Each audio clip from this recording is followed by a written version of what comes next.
یہ ہیں چنگز وارلے صاحب اور یہ ان کی اہلیہ نجلا وارلے صاحبہ، اور یہ ہیں بریگیٹے بوزنگ ہاؤس۔ مگر اس میں خاص بات کیا ہے؟ وارلے فیملی کا ان سے کوئی رشتہ نہیں ہے، تاہم انہوں نے ان کو اپنے گھر میں جگہ دینے اور ان کی دیکھ بھال کرنے کا فیصلہ کیا ہے۔ اس کی شروعات ہمسایوں کے حقوق ادا کرنے کی خواہش سے ہوئی۔ کچھ سال پہلے حضور نے دوبارہ یاد دہانی فرمائی تھی کہ ہمسایوں کا خیال رکھنا کتنا ضروری ہے۔ تو میری اہلیہ نے مجھ سے کہا کہ ہمارے ہمسائے میں ایک میاں بیوی رہتے ہیں جن کی عمر 80 سال سے زائد ہے، تو چلو ان سے رابطہ کر کے دیکھتے ہیں۔ چنانچہ جنگز صاحب اور ان کی اہلیہ نے اپنے ان ہمسایوں کے ساتھ بہت اچھے تعلقات قائم کیے، مگر اس پر بس نہیں، بلکہ رفتہ رفتہ اس روزمرہ کے پیار بھرے سلوک سے ایک مزید گہرا تعلق پیدا ہونے والا تھا۔ پھر ایک دن بوزنگ ہاؤس صاحبہ گر گئیں۔ میری اہلیہ نے دروازہ کھولا اور ان خاتون کو فرش پر موجود پایا۔ وہ گر گئی تھی۔ پھر مسئلہ یہ بھی ہوا کہ اس خوف سے کہ یہ حادثہ ان کے ساتھ پھر سے نہ پیش آ جائے، ان کو اکیلے رہنے کی اجازت نہ دی۔ ان کے رشتہ داروں میں سے ان کی قریبی رشتہ داروں نے یہ مشورہ کیا کہ ان کو اولڈ ایج ہوم میں داخل کروا دیا جائے۔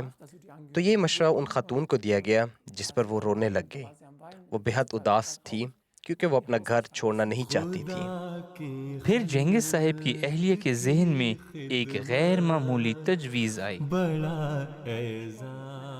میرے گھر میں کمرہ فارغ تھا۔ میں نے اپنے شوہر اور اپنی بیٹی سے بات کی کہ آیا وہ متفق ہے کہ میں انہیں وقتی طور پر اپنے گھر رکھوں اور یہاں ان کی دیکھ بھال کروں۔ اس طرح وہ ہمارے ہاں رہنے لگ گئی اور اب 2.5 سالوں سے زیادہ ہمارے ساتھ رہتی ہیں۔ دونوں میاں بیوی کا یہ فیصلہ حقوق العباد کی بجا آوری کے جذبے پر مبنی تھا، تاہم اس کے پیچھے ایک خدائی تقدیر بھی چل رہی تھی۔ یہ انہیں تب معلوم ہوا جب بوزنگ ہاؤس صاحبہ نے انہیں اپنا ایک خواب سنایا جسے وہ کافی عرصہ پہلے دیکھ چکی تھی۔ اس پہاڑ کے بلائی حصے کی بات ہے۔ یہاں میں اوپر کھڑی ہوئی تھی کہ ایک آدمی میرے پاس آیا اور کہنے لگا کہ میں ہوں آپ کے ساتھ ہر روز، کیونکہ میں تو رو رہی تھی۔ گویا ایسے کہا کہ میں اداس نہ ہوں، میں ہوں آپ کے ساتھ ہر روز، دنیا کے ختم ہونے تک۔ کر کے میں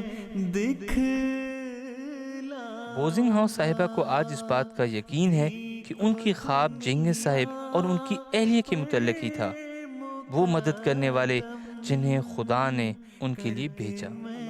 یقیناً اللہ عدل کا اور احسان کا حکم دیتا ہے، اور جب میں یہ آیت پڑھتا ہوں تو میرے ذہن میں وہ شرط بیعت آتی ہے کہ لوگوں کی مدد کرنی چاہیے یا احسان کرنا چاہیے اور لوگوں کو نقصان نہیں پہنچانا چاہیے وغیرہ۔ قدم بڑھاؤں گا، خدمت